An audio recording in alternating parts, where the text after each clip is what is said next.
আমার দেশের ছাত্র জনতার সাথে কাঁধে কাঁধ মিলিয়ে মাঠে ছিলাম। সেই মাঠে থেকে অন্তর্বর্তীকালীন সরকারকে পদে পদে সহযোগিতা করে আসছি। আপনারা আলেম ওলামায়ে কেরামের রক্তের উপর দাঁড়ায়া, রাজনৈতিক দলগুলোর রক্তের উপর দাঁড়ায়া, ছাত্র জনতার রক্তের উপর দাঁড়ায় আপনারা ক্ষমতায় আছেন। তবে বাংলাদেশের 92% মুসলমানদের দাবি হলো সংবিধান আজকে সংস্কার হবে। সংবিধান প্রণয়নের জন্য কমিশন গঠন করেছেন। আজকে জনতার মাঝে একটা দাবি আমাদের চাই, সেই কমিশনের ভিতরে আলেম ওলামায়ে কেরামকে রাখতে হবে। আলেমদেরকে রাখতে হবে।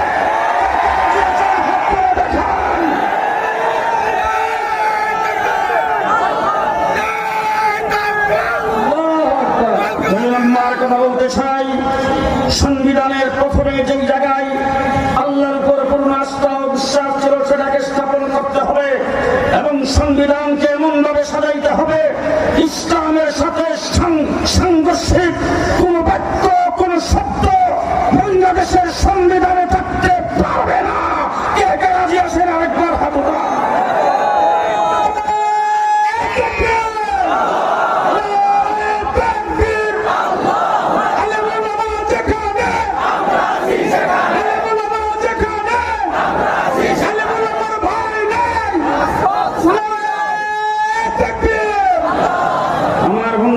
সংক্ষেপে আরেকটি কথা বলতে চাই, শিক্ষা জাতির মেরুদণ্ড, শিক্ষা জাতির প্রাণ।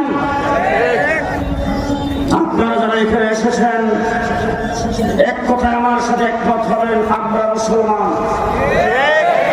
ভবিষ্যৎ প্রজন্ম আমাদের সন্তানেরা দেশে মুসলমান হিসাবেই থাকবে। আপনারা একমত? একমত। তাহলে যারা মাদ্রাসায় পড়ে তারা হবে মুসলমান, স্কুলে যারা হবে তাদের জন্য মুসলমানদের দরকার নেই। জি, আমরা যখন মাদ্রাসায় পড়তাম, স্কুল কলেজের সমবয়সী ছাত্রদের সাথে যখন বিকালবেলা বসে অনেক সময় গল্প করতাম, রাস্তা দিয়ে দেখতাম একজন মৌলবী সব হাইটে আসতেছে। মৌলবী সাহেব কোনো মসজিদে ইমাম নয়, কোনো মাদ্রাসার শিক্ষক নয়, ওনাকে আমরা চিনি না, কিন্তু স্কুল কলেজের ছাত্ররা দাঁড়ায় যেত, আমরাও তাদের সাথে দাঁড়াইতাম, জিজ্ঞেস করতাম উনি কে। তারা আমাদেরকে আস্তে করে বলতো আমাদের স্কুলের মৌলবী মাস্টার। আজকে বাংলাদেশের কোন স্কুলে কোন মৌলবী মাস্টার সবাই করে আছে? আছে। জি, গোটা বাংলাদেশের স্কুল কলেজে দ্বীনি শিক্ষা ছিল, দ্বীনিয়াত ছিল, ধর্ম শিক্ষা ছিল। সেইগুলিকে সংকোচন করতে করতে কোন স্কুলে কোন মাস্টার রাখা হয় নাই, পরীক্ষার সাবজেক্ট থেকে বাতিল করা হয়েছে। ফলশ্রুতিতে বাংলাদেশের মানুষকে সিলেবাসের ভিতরে ঢুকে সামনে নাকি বানর থেকে তৈরি। ফলশ্রুতিতে বাংলাদেশের ৯০% মুসলমানের দেশের সিলেবাসের মধ্যে ঢুকেছে শরীফ থেকে শরীফার গল্প। আমার বাংলাদেশের জন্মশিক্ষার সিলেবাসে ঢুকেছে রাম রামায়ণের ইচ্ছা। নাস্তিকতাবাদের শিক্ষা চালু করেছিল গত ১৫ বছরে। হেফাজতে ইসলাম বাংলাদেশ গঠন হয়েছে কুদরতে হুদা শিক্ষা কমিশনের মোকাবেলায়। হেফাজতে ইসলামের প্রথম আন্দোলন ছিল শিক্ষানীতি প্রণয়নের বিরুদ্ধে। হেফাজতে ইসলামের প্রথম আন্দোলন ছিল শিক্ষার থেকে দেশের যুব সমাজকে বঞ্চিত করার বিরুদ্ধে। আমার ভাইরা মুফতি ফজলুল হক আমিনী সাহেব হরতাল করেছিলেন শিক্ষানীতির বিরুদ্ধে।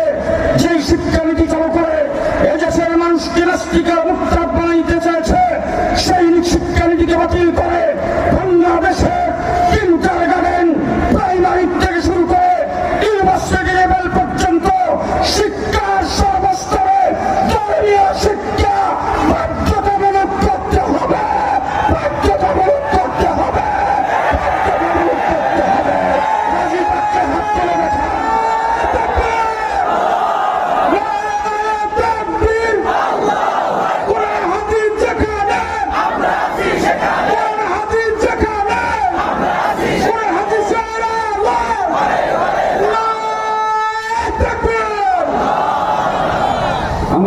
রমজানের আগে আমার বাংলাদেশে হাইয়াতুল উলিয়াল জিদ্দিল জামিয়াতুল কওমিয়া গোটা বাংলাদেশের কওমি মাদ্রাসার একই বোর্ডে দাওরায়ে হাদিসের পরীক্ষা হয়েছে, ছাত্র সংখ্যা 32,000। একই টাইমে বাংলাদেশের ভিত্তিক পরীক্ষা হয়েছে, ছাত্র সংখ্যা 20 লাখ, সামান্য বেশি।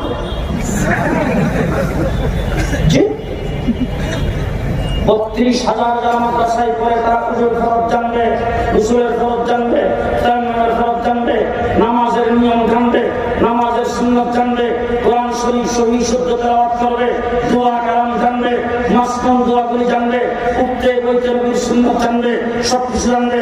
আর 20 লাখ যারা মেট্রিক পরীক্ষা দিয়েছে তাদের জন্য উজুর ফরজের দরকার নাই, গোসল না জানলেও চলবে, হালাল হারাম না জানলেও চলবে। আজকের ওলামা পরিষদ এই 20 লাখ থেকে মাদ্রাসায় জায়গা দিতে পারবেন?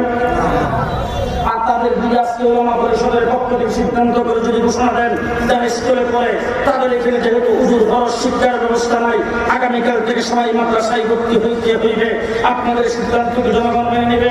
না। ঠিক না।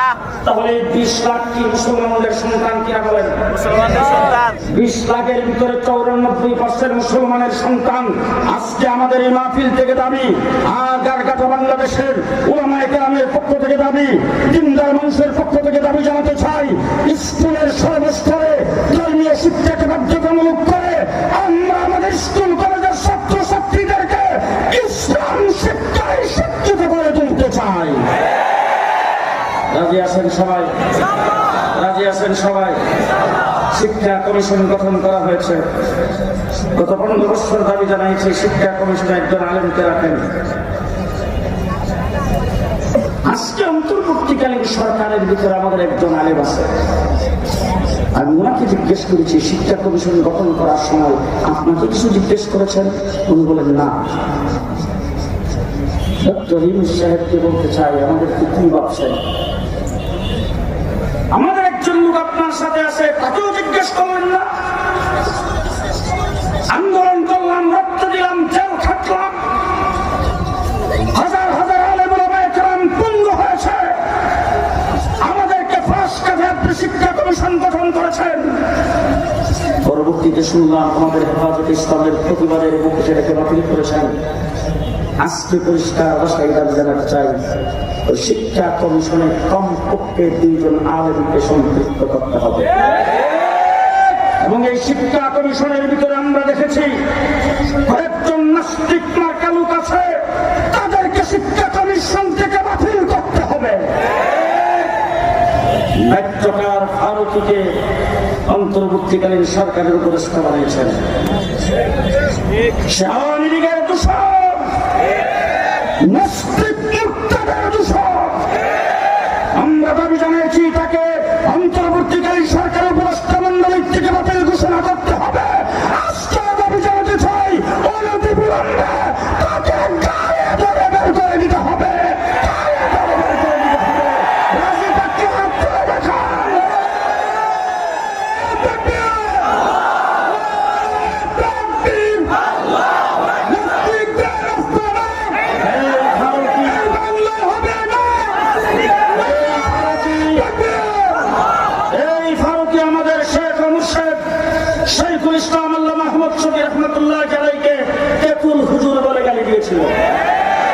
তাকে আমরা সরকারের কোন স্তরে দেখতে চাই না। 2 নম্বর কথা বলতে চাই, মাদ্রাসা শিক্ষা কওমি মাদ্রাসা নিজস্ব সক্রিয়তায় চলছে। কি বল? কওমি মাদ্রাসা সরকারের কোনো বরাদ্দ নাই, কওমি মাদ্রাসা সরকারের কোনো অফিস আদালত নাই।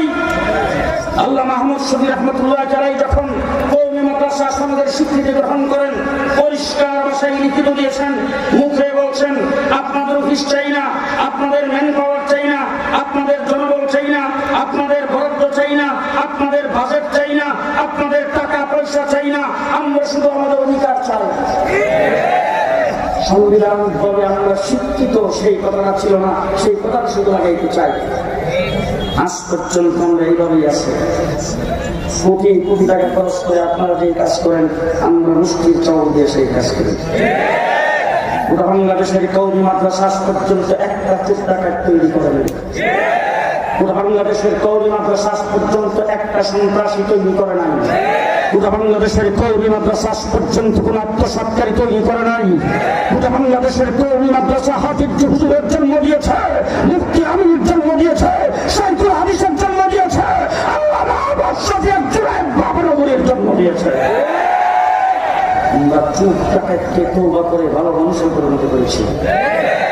সেই কওমি মাদ্রাসা সিলেবাসের মধ্যে হাত দেবেন 7টা। গত 15 বছর পর্যন্ত ব্রিটিশ সরকার সেই চেষ্টা করেছেন, আমরা তার বিরুদ্ধে লড়াই করেছি। আজকেও অন্তর্বর্তীকালীন সরকার, সামনে নির্বাচিত সরকার আসবে, তাদেরকে পরিষ্কার বলে দিতে চাই, আপনারা আপনাদের রাষ্ট্র চালাবেন, আপনারা প্রশাসনিক দায়িত্ব পালন করবেন, আপনারা রাস্তাঘাটের দায়িত্ব পালন করবেন, আপনারা উন্নয়নের দায়িত্ব পালন করবেন, আপনারা দেশের দায়িত্ব পালন করবেন, দ্বীনের দায়িত্ব আমরা পালন করব। দ্বীন আমাদের জিম্মা, দুনিয়া আপনাদের জিম্মা। আপনাদের সময়ের বুঝে আসেন, দ্বীন আলেম ওলামায়ে কেরামের জিম্মা, দুনিয়া আপনাদের জিম্মা। দুনিয়ার জিম্মাদারি আপনারা পালন করেন, যেখানে আমাদের সহযোগিতার দরকার আমরা সহযোগিতা করব, দ্বীনি দায়িত্ব আমরা পালন করব। আমাদের দ্বীনি দায়িত্ব আপনারা হস্তক্ষেপ করবেন না, আপনাদের দুনিয়ার দায়িত্ব আমরা হস্তক্ষেপ করব না। আমাদের যদি কোনো সহযোগিতার প্রয়োজন হয়, আমরা আপনাদেরকে যেইটুক সহযোগিতার জন্য বলবো, আপনারা সেইটুক সহযোগিতা করবেন। যদি আমি মনে করি আমার মাদ্রাসায় 500 ছাত্র আছে, 30 জন শিক্ষক আছে, রাতের বেলা ঘুমাইতে তারা সমস্যা বোধ করে, দেশে কোনো অরাজক পরিস্থিতির সৃষ্টি হয়েছে, আপনাদের কাছে দরখাস্ত করব, আপনারা গেটের বাহিরে এসে আমাদের জান মাল নিরাপত্তার জন্য পাহারা দিতে পারেন।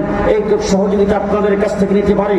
আপনাদের দুনিয়ার দায়িত্ব পালন করতে যদি লোকজনের অসুবিধা হয়, জনবলের অসুবিধা হয়, আমরা যদি বলেন আমরা আমাদের মাদ্রাসার ছাত্রদেরকে পাঠায়া আপনাদেরকে সহযোগিতা করব, আমরা আপনাদের সহযোগী, আপনারা আমাদের সহযোগী, সহযোগিতার ভূমিকা পালন করব, কিন্তু আমাদের ভিতরে কোনো কিছুতে আপনারা হস্তক্ষেপ করতে পারবেন না। ঠিক কিনা বলেন? ঠিক কিনা বলেন? শেষ কথা আপনাদের সামনে বলবো, আমরা সবাই মুসলমান হিসাবে আমাদের কি এবং বিশ্বাস, নবী বেগুনাহ মাসুম। নবী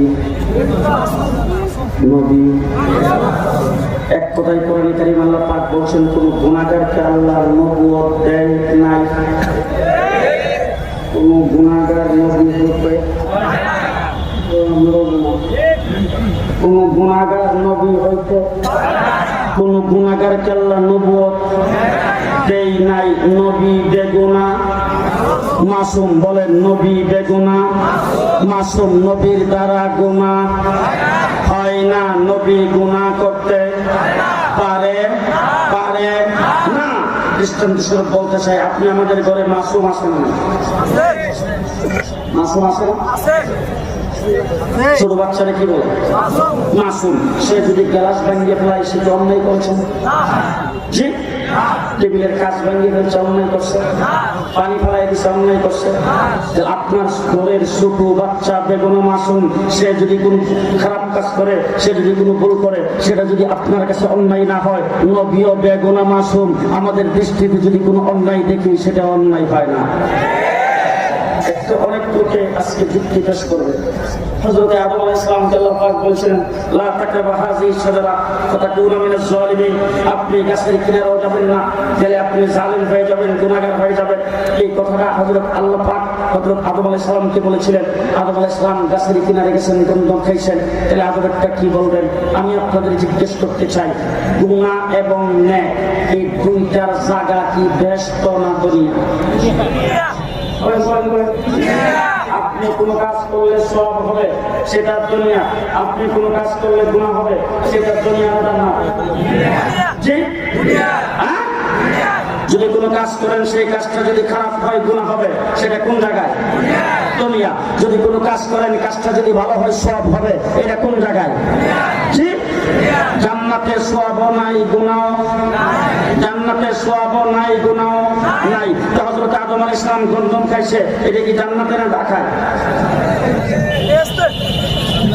কোন জায়গায়? জি, এবার আপনারা বলেন, যদি আদম আলাইহিস সালাম গুনাহ করছে, গুনাহ করছে?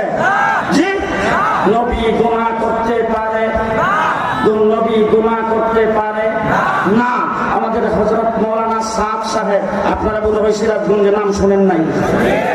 তিনি বলছেন মুহাম্মদুর রাসূলুল্লাহ সাল্লাল্লাহু আলাইহি ওয়াসাল্লাম যতগুলি বিয়ে করেছেন সমস্ত বিয়ার উলিমা করেছেন খিজুরি বিয়া। হযরত যায়েনবকে যখন বিয়ে করেছেন তিনি রুটি আর গোশত দিয়ে উলিমা করে তিনি ভুল করেছেন। এই ডাইনি ভাবে তাকে দেখবেন, যদি কেউ নাউজুবিল্লাহ না কয় হে বলে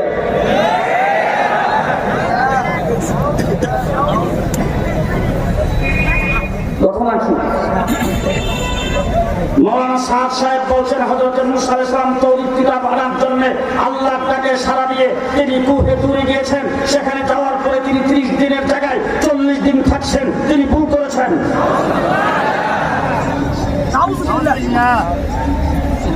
হেদায়েতের মালিক কে?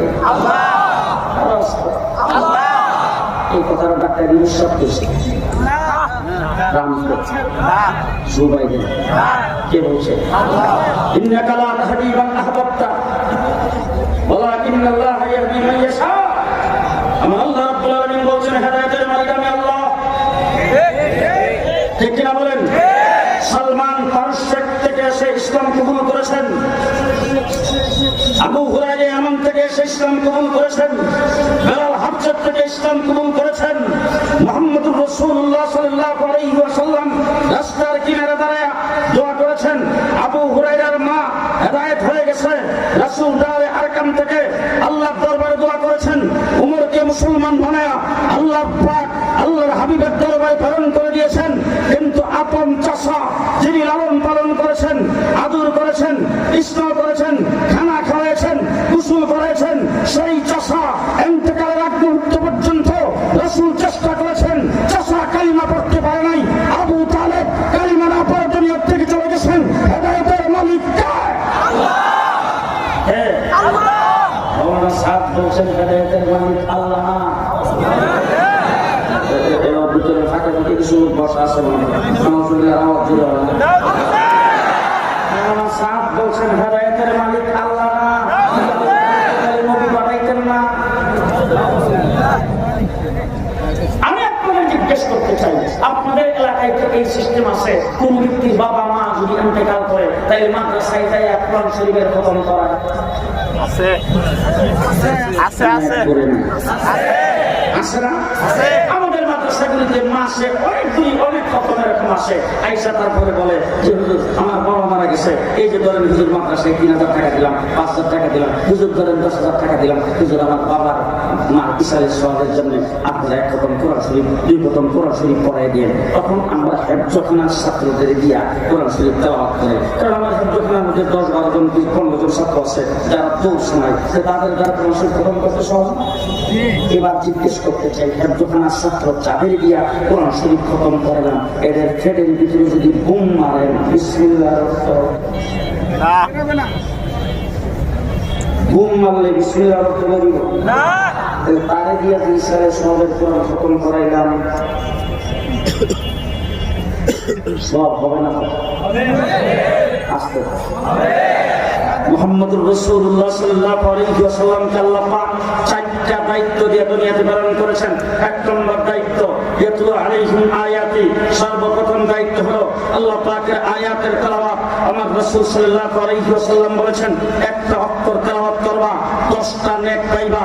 রাসূল সাল্লাল্লাহু আলাইহি ওয়াসাল্লাম ব্যাখ্যা বিশ্লেষণ করে বলেছেন আলিফ লাম মিম, এই 3টা অক্ষর একসাথে লেখা হয়েছে। তোমরা মনে করতে পারো 3টা অক্ষর মিললে বোধহয় একটা, 3টা অক্ষর মিল একটা নয়। রাসূল বলেছেন আলিফ হারফুন, লাম হারফুন, মিম হারফুন, আলিফ এক হরফ, লাম আরেক হরফ, মিম আরেক হরফ। 3টা অক্ষর কোন ব্যক্তি পড়লে তার আমলনামায় 30টা নেক পাওয়া যাবে। আমি এখন আপনাদের জিজ্ঞেস করতে চাই, মুফাসসিরে কোরআন এখানে আছে, মুহাদ্দিস আছে, সমস্ত মুফাসসিরিনগণ যত তাফসীরের কিতাব দেখলাম, সমস্ত তাফসীরের কিতাবে যত জনের যত নিজেদের মত পোষণ করেছেন, লাস্টের দিক দিয়ে লেখছেন আলিফ লাম মিম আল্লাহু আ'লাম। যে মাওলানা সাদ সাহেব বলছেন কোরআন শরীফ না বুঝে বললে কোনো লাভ নাই, কোরআন না বুঝে বললে কবিরা গুনাহ।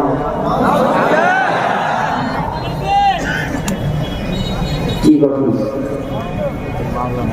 কি গঠন! গোটা পৃথিবীর বাতিল শক্তি মুসলমানদের মক্তব শিক্ষাকে বন্ধ করার জন্য ইন্টার গার্ডেন সিস্টেম চালু করেছে। সকালবেলা উঠে সালাত মক্তব এই টাইমে ইন্টার গার্ডেন মৌলানা সাদ সাহেব তাদের দ্বারা পরিচিত। আমি জিজ্ঞেস করতে চাই পুরো বাংলাদেশ একটাই ডিপার্টমেন্ট, একটাই প্ল্যাটফর্ম, কওমি মাদ্রাসা। যেই মাদ্রাসা শিক্ষকেরা ছাত্রদের পেছনে 24 ঘন্টা ডিউটি দেয়। আপনাদের এখানে কলেজে কি মাগরিবের পরে ক্লাস হয়?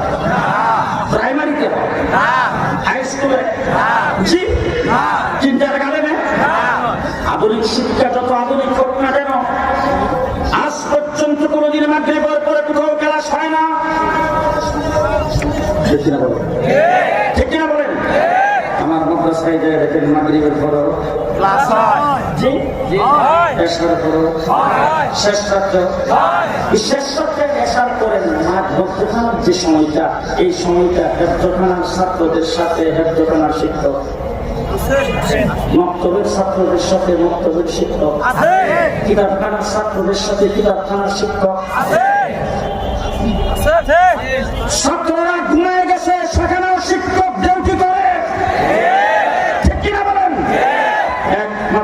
একমাত্র শিক্ষা, একমাত্র বিদ্যালয়, একমাত্র শিক্ষার প্ল্যাটফর্ম কওমি মাদ্রাসা। 24 ঘন্টা ছাত্র ছাত্রীদের পেছনে শিক্ষক ডিউটি করে, শিক্ষক দায়িত্ব পালন করে, মসজিদ ইমামতি করে, 5 ওয়াক্ত নামাজ পড়ায়।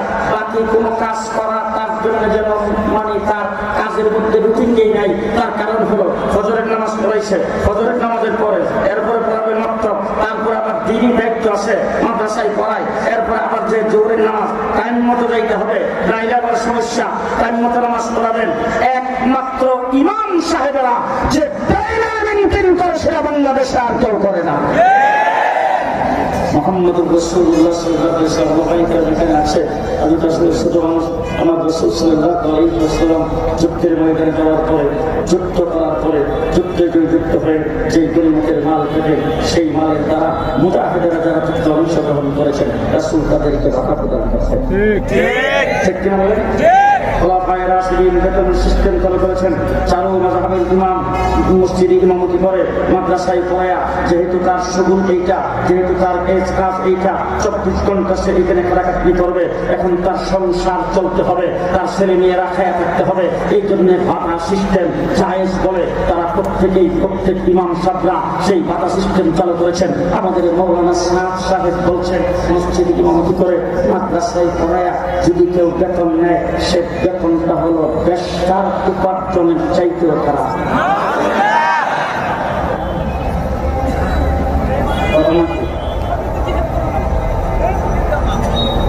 2017 সালে আল্লামা আহমদ শফী রহমতুল্লাহ আলাইহির নেতৃত্বে বাংলাদেশের সমস্ত উলামায়ে কেরাম ঐক্যবদ্ধ হয়ে মৌলানা সাদ সম্পর্কে বলেছেন, সাদ গুমরাহ, তার অনুসারী যারা তারাও গুমরাহ।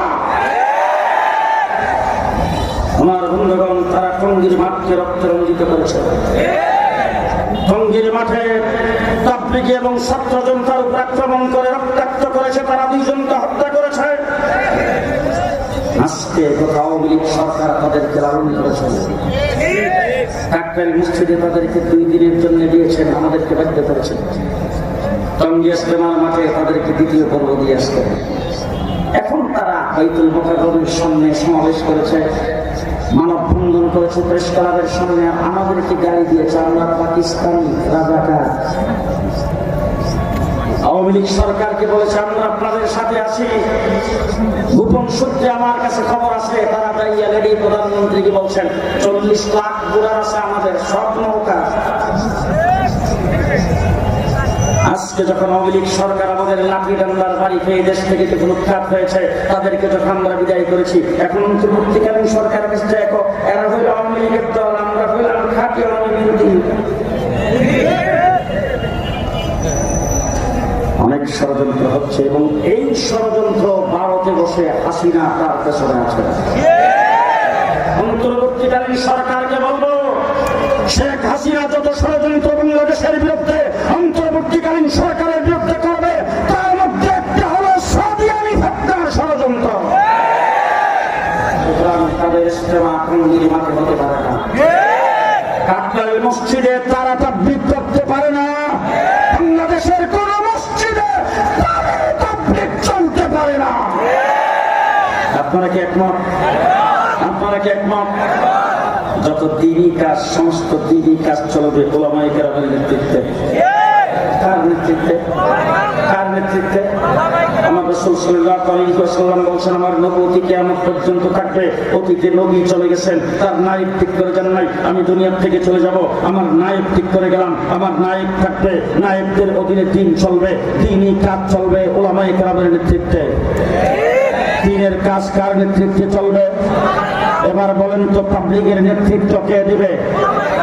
উলামায়ে কেরাম হলো ইমানদার মুসলমানদের রূহের ডাক্তার, সমস্ত দ্বীনি কাজের চিকিৎসক উলামায়ে কেরাম, ঠিক কিনা বলেন? এবার আমি আপনাদের সামনে শেষ একটি কথা বলতে চাই। আপনাদের সিরাজগঞ্জে এনায়েতপুরে আপনাদের এই এনায়েতপুর, এই সিরাজগঞ্জে হাসপাতাল আছে না? হাসপাতাল চলে দুইটা গ্রুপ দিয়া। একটা হলো ডাক্তার, একটা হলো নার্স। একটা ডাক্তার, একটা নার্স। ডাক্তারের কাজ হলো রোগী দেখা, রোগী দেখে রোগ নির্ণয় করা, তারপরে এই রোগের জন্য কি ওষুধ, সেই ওষুধ সিলেকশন করে প্রেসক্রিপশন করা। ডাক্তারের কাম। নার্সের কাম হলো ডাক্তার যে প্রেসক্রিপশন দিয়েছেন, সে প্রেসক্রিপশন মোতাবেক রোগীকে ওষুধ সেবন করায়া সেবা দেওয়া। বুঝতে পারছেন? এবার আমি আপনাদের জিজ্ঞেস করতে চাই, একজন নার্স কতদিন নার্সিং সেবা দেওয়ার পরে ডাক্তার হয়? কতদিন পর্যন্ত নার্সিং এর দায়িত্ব পালন করার পরে একজন নার্স হয় ডাক্তার? হবে না, জি হবে না।